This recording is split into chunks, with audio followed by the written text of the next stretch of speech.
Raw dogging ADHD is dangerous, especially when you consider the fact that you can lose friends, relationships, and sometimes jobs over it. So let's talk about 3 ways that ADHD can ruin your life. Number 1, a higher chance of car accidents. So the only thing worse than one accident is 2 accidents. And when this keeps happening, it's a pretty frustrating way to live life because you have to deal with insurance, you have to deal with getting a new car, and also you have to survive the car accident. We all understand that this is pretty serious. And when our carelessness leads to simple mistakes like spilling something on our shirt or going to work a little late, that's fine. But a car accident, we don't really want that. But this is what we see with untreated ADHD.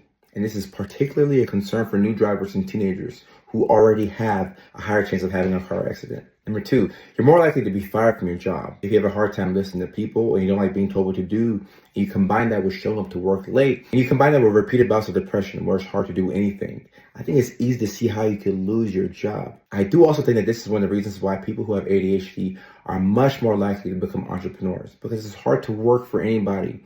But when working for somebody is how you pay the bills, how are you going to keep a job and prevent yourself from getting fired? I'm of the belief that if you have ADHD and or autism, you may need a job that has flexible work hours if you don't work for yourself. And this can look like you being someone who gets to come into work at 9 or 10 a.m.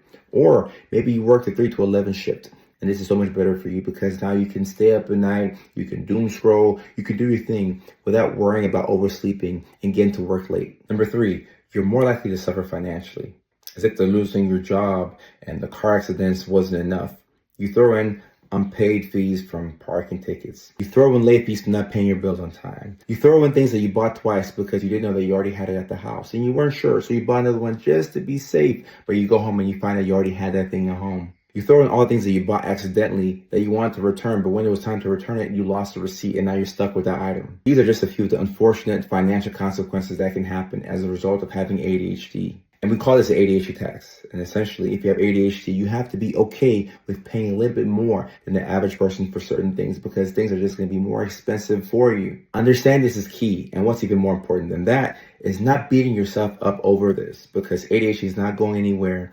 You're born with it. This is the brain that we have, and we have to find ways to love our brain. But it's important to be our own biggest cheerleader, even in moments where it's hard to be proud of the things that we've done or the people that we are. So if you have ADHD like me, just know that there's no shame in having it, but we have to find different ways to regulate our mood and our attention. And when we do those 2 things, life does get better for us.